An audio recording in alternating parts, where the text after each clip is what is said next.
அஸ்ஸலாமு அலைக்கும் வரஹ்மத்துல்லாஹி தஆலா வபரகாத்துஹு. அல்ஹம்துலில்லாஹ் வஸ்ஸலாத்து வஸ்ஸலாமு அலா ரசூலில்லாஹ். கண்ணியத்திற்குரிய அல்லாஹ்வின் அடியார்களே, பூமான் நபி ஸல்லல்லாஹு அலைஹி வஸல்லம் அவர்களுடைய புனித வரலாற்றை நாம் தொடர்ந்து 8வது நாளாக நாம் கேட்டுக்கொண்டிருக்கிறோம். வரலாற்றிலே சில அடிப்படையான தகவல்களை நாம் தெரிந்து கொள்ள வேண்டும் என்பதற்காக வேண்டி பெருமானார் ஸல்லல்லாஹு அலைஹி வஸல்லம் பரம்பரை பற்றி எல்லாம் நாம் சொல்லிக் கொண்டிருந்தோம். நேற்றைய தினம் அப்துல் முத்தலிப் அவர்கள் என்ன நினைத்தாரோ அவைகள் பெருமானார் ஸல்லல்லாஹு அலைஹி வஸல்லம் அவர்கள் நபியான பிறகு இஸ்லாமிய சட்ட வடிவத்திலே அவைகள் வந்தது என்று நாம் பார்த்தோம். மரியாதைக்குரியவர்களே, நபிகள் நாயகம் ஸல்லல்லாஹு அலைஹி வஸல்லம் தந்தை பெயர் அப்துல்லா. அப்துல் முத்தலிபுடைய பல மக்களில் அவர் ஒருவர். மிகவும் பிரியத்திற்குரியவராக அப்துல்லா அவர்கள் இருந்தார். நபிகள் நாயகம் ஸல்லல்லாஹு அலைஹி வஸல்லம் தாயார் பெயர் ஆமினா பின்த் வஹப். வஹப் என்பவருடைய மகள் ஆமினா தான் பெருமானார் ஸல்லல்லாஹு அலைஹி வஸல்லம் தாயார். அவருடைய பரம்பரையை சொல்லுகிறார்கள். அதாவது வஹப் என்பவருடைய தந்தை அப்து முனாப், அவருடைய தந்தை ஜஹ்ரா, அவருடைய தந்தை கிலாப், அவருடைய தந்தை முர்ரா இப்னு கஅப் இப்னு லுஐ இப்னு வாலித் இப்னு ஃபிஹ்ர் இப்னு மாலிக் இப்னு நத்ர் இப்னு கினானா இப்னு குஸைமா இப்னு முத்ரிகா இப்னு இல்யாஸ் இப்னு முதர் இப்னு நிசார் இப்னு மஅத் இப்னு அத்னான். இந்த ஆமினா ரலியல்லாஹு அன்ஹா அவருடைய பரம்பரை பெருமானார் ஸல்லல்லாஹு அலைஹி வஸல்லம் பரம்பரையை சார்ந்ததாகவே இருக்கிறது. எதுவரையிலும் என்றால் அதுனான் என்பவரில் தொடங்கி, பெருமானாரின் பாட்டனார்களில் அதுனான் என்பவர் ஒரு பாட்டனார், அவரில் தொடங்கி எதுவரையும் என்று சொன்னால் முர்ரா என்பவர் வரையிலையும் பெருமானார் ஸல்லல்லாஹு அலைஹி வஸல்லம் பரம்பரையிலேயே ஆமினா ரலியல்லாஹு அன்ஹா அவருடைய பரம்பரை வருகிறது. அந்த முர்ரா என்பவருக்கு பின்னால் கிலாப் அவர் வரையிலையும் வருது. கிலாப் என்பவரும் ஒரு பாட்டனார், பெருமானாருடைய பாட்டனார்கள் கிலாப் என்பவரும் ஒரு பாட்டனார். இந்த கிலாப் யார் என்றால் குசை என்று நாம் சொன்னோம் இல்லையா, குறைஷியில பெருமானார் ஸல்லல்லாஹு அலைஹி வஸல்லம் 4வது அதாவது 5வது தலைமுறை குசை என்பவர் பெருமானார் ஸல்லல்லாஹு அலைஹி வஸல்லம் பாட்டனார்களில் ஒருவர். அவருடைய தந்தை தான் கிலாப், அவருடைய தந்தை தான் கிலாப். அந்த கிலாபுக்கு குசை அல்லாமல் ஜஹ்ரா என்ற ஒரு மகனும் இருக்கிறார். அந்த கிலாபுக்கு ஜஹ்ரா என்ற ஒரு, அதாவது குசை என்பவருடைய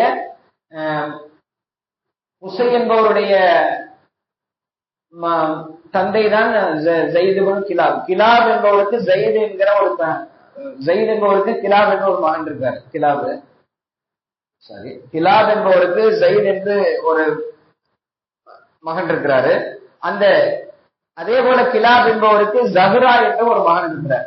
அந்த ஜஹ்ரா என்ற அந்த மகனின் மூலமாகத்தான் ஆமினாவுடைய பரம்பரை போகிறது. அப்ப குசை என்பது பெருமானார் ஸல்லல்லாஹு அலைஹி வஸல்லம் பாட்டனார்கள் ஒருவர். அந்த குசை அல்லாமல் அந்த கிலாபுக்கு ஜஹ்ரா என்ற ஒரு மகன் இருக்கிறார். அந்த ஜஹ்ராவுடைய பரம்பரை மூலமாகத்தான் ஆமினா ரலியல்லாஹு அன்ஹாவுடைய பரம்பரை வருகிறது என்பதை நாம் புரிந்து கொள்கிறோம். இது ஆமினா அவர்களுடைய பரம்பரை குறைஷிகளில் ஜஹ்ரா என்ற கிளையை சார்ந்தது. பெருமானார் ஸல்லல்லாஹு அலைஹி வஸல்லம் அந்த பரம்பரை தந்தையின் பரம்பரை பனு ஹாஷிம், குறைஷியிலே பனு ஹாஷிம் என்கிற பரம்பரை. ஆமினா அவர்களுடைய பரம்பரை அந்த குறைஷிகளிலேயே பனு ஜஹ்ரா என்கிற குலத்தை சார்ந்தவர்களாக ஆமினா அவர்கள் இருக்கிறார். அந்த கிலாப் என்பவர் பிரபலியமான அந்த குறைஷி குலத்தில் ஒருவராக அந்த கிலாப் என்பவர் இருந்தார். அந்த ஜஹ்ரா ஆமினாவுடைய பாட்டனார்ல ஜஹ்ரா, கிலாப் என்பவருடைய மகன் ஜஹ்ரா இருக்கிறாரு. அவர் பிரபலியமானவராக அந்த குறைஷி குலத்திலே அவரும் இருந்தார். ஆமினா அவர்கள் எல்லோராலும் சிறப்பான குணநலத்துக்கு சொந்தக்காரர் என்று அறியப்பட்டிருக்கிறார். அழகிலேயும் சிறந்தவராக திகழ்ந்தார். ஆக மொத்தத்தில் குறைஷிகளில் ஒரு இளவரசியாக ஆமினா அவர்கள் திகழ்ந்து கொண்டிருந்தார்கள். அப்துல் முத்தலிப் அவர்கள் தன்னுடைய மகன் அப்துல்லா அவர்களுக்கு 24 வயதை அடைந்த போது திருமணம் செய்ய வேண்டும் என்று நினைக்கிறார். ஆமினா அவர்களை தேர்வு செய்கிறார். அதற்காக பெண் பேசி ஆமினா அவர்களை திருமணம் செய்வது என்று முடிவு செய்து திருமணம் செய்கிறார்.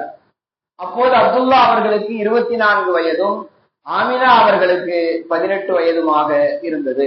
இவர்களுடைய திருமணம் சிறப்பான முறையிலே நடைபெறுகிறது. சில நாட்களில், சில மாதங்களில் அப்துல்லா அவர்கள் வியாபார விஷயமாக ஷாமுக்கு, அதாவது கஸ்ஸா பகுதி, இப்ப நம்ம சொல்றோம்ல பலஸ்தீன்ல கஸ்ஸா பகுதிக்கு வியாபாரத்திற்காக வேண்டி செல்ல வேண்டிய நிலை ஏற்படுகிறது. திருமணமாகி சில மாதங்கள்லேயே. அந்த காலத்துலாம் நம்ம நினைச்சாலும் வியாபாரம் பண்ண முடியாது. இப்ப இருக்கிற போது சந்தை போல் தான் அன்றைக்கு வியாபாரிகள் அந்தந்த சந்தைகளில் சில குறிப்பிட்ட நாட்கள், குறிப்பிட்ட மாதங்கள் அங்கே சென்று வியாபாரம் செய்துவிட்டு வந்து விடுவார்கள். இப்படிப்பட்ட நிலைதான் இருந்தது. அதனால் வியாபாரத்துக்கு செல்ல வேண்டும் என்று அரபிகள் எல்லாம் கூட்டமாக, அவர் நினைத்தால் வியாபாரத்துக்கு சென்று விட முடியாது. எப்போ அரபிகள் எல்லாம் சேர்ந்து கூட்டமா வியாபாரத்துக்கு போறாங்களோ அப்பதான் வியாபாரத்துக்கு போக முடியும்.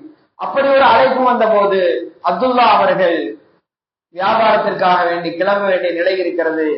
தன்னுடைய இளம் வயது மனைவியை பிரிய முடியாத அந்த துயரத்திலேயே அவர் வியாபாரத்திற்காக செல்கிறார்.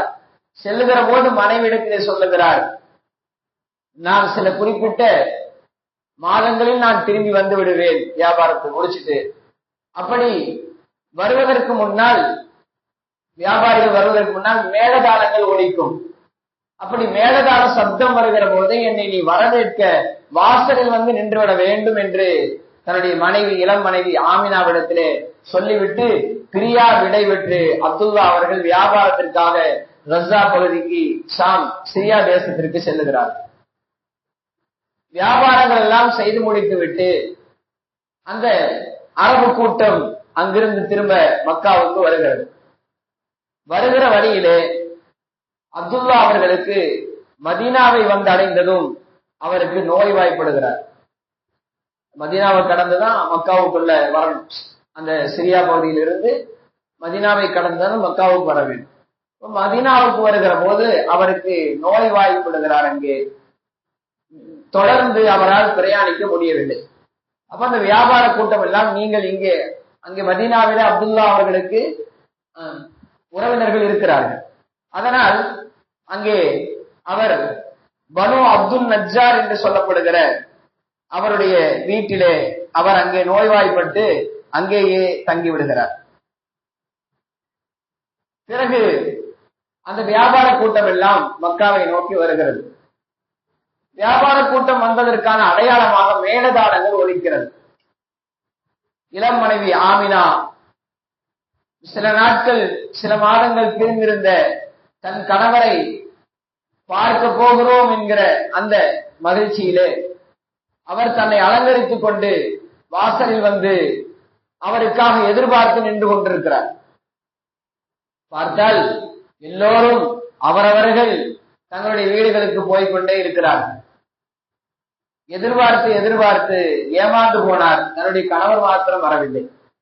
கடைசியிலே ஒரு இடத்துல கேட்கிற போது, உங்களுடைய கணவர் அப்துல்லா மதீனாவுக்கு வருகிற போது நோய்வாய்ப்பட்டு விட்டார், அதனால் அவர் அங்கே தங்கி இருக்கிறார், அவருடைய உறவினர் வீட்டிலே தங்கி இருக்கிறார் என்று தகவல் சொல்லப்படுகிறது.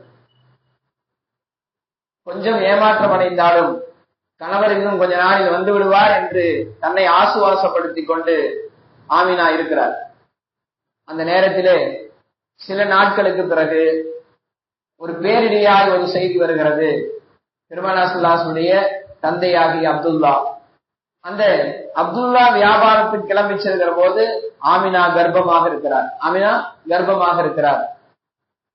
அகிலத்தின் அருட்கொடை பெருமானார் ஸல்லல்லாஹு அலைஹி வஸல்லம் அவர்களை தன்னுடைய வயிற்றிலே சுமந்திருக்கிறார் ஆமினா. அந்த வியாபாரத்துக்கு சென்று மதீனாவிலே நோய்வாய்ப்பட்டு தங்கியிருந்த அப்துல்லா சில நாட்களுக்கு பிறகு செய்தி வருகிறது, இங்கே பேரிடையாய் செய்தி வருகிறது, அப்துல்லா அந்த நோயிலேயே அங்கே மரணித்து விட்டார் என்று செய்தி வருகிறது. அப்போது நபிகள் நாயகம் ஸல்லல்லாஹு அலைஹி வஸல்லம் அவர்கள் 6 மாத குழந்தையாக தாயின் கருவறையிலே இருக்கிறார்கள். தந்தை வஃபாத்தாகி விடுகிறார்கள். பேரிடையாய் ஆமினா தாங்க முடியாத துயரத்துக்கு ஆளாகிறார். அப்துல் முத்தலிபும் அவரும் கடுமையான வருத்தத்திற்குள்ளாகிறார். பெருமானார் ஸல்லல்லாஹு அலைஹி வஸல்லம் அந்த அப்துல்லா அவர்கள் அவருக்கு மிக பிரியமான மகனாக இருந்தார். அவருடைய இறப்பும் தன்னுடைய மருமகள் இளம் வயதிலேயே இப்படி விதவையாகிவிட்டாரே என்கிற அந்த கவலையும் அவரை வாட்டுகிறது. இப்படிப்பட்ட சூழலில் ஆமினா அவர்கள் கர்ப்பஸ்திரியாக 6 மாத குழந்தையாக இருக்கிறார். அந்த நேரத்திலே அப்துல்லா அவர்கள் என்ன விட்டு சென்றார் என்றால், அவர் 5 ஒட்டகைகளையும் ஒரு ஆட்டு மந்தையும் அதே போல ஒரு அடிமை பெண், நீக்ரோ இனத்தை சார்ந்த ஒரு அடிமை பெண், அவரின் பெயர் பரக்கா. அவருடைய பெயர் பரக்கா. அவர் உம்மு ஐமன் என்று பிரபலியமாக பட்ட பெயரால் அழைக்கப்படுகிறார். இதை மாத்திரமே தந்தை விட்டு சென்றார். அப்துல்லா அவர்களுடைய வஃபாத் கிபி 570 நடைபெற்றது. அவர் பிறந்தது 544 அல்லது 45, அதாவது தன்னுடைய 25வது வயதில் பெருமானார் ஸல்லல்லாஹு அலைஹி வஸல்லம் தந்தை அப்துல்லா அவர்கள் வஃபாத்தாகிறார்கள். இந்த அப்துல்லாவுடைய தாயாரின் பெயரும் வரலாற்றில் குறிப்பிடப்பட்டிருக்கிறது. அவரின் பெயர் ஃபாத்திமா பின்த் அம்ருல் மக்சூமியா. ஃபாத்திமா பின்த் அம்ருல் மக்சூமியா என்பது பெருமானார் ஸல்லல்லாஹு அலைஹி வஸல்லம் பாட்டி அவருடைய பெயராக இருக்கிறது. அப்துல்லாவுடைய தாயார் இவர்.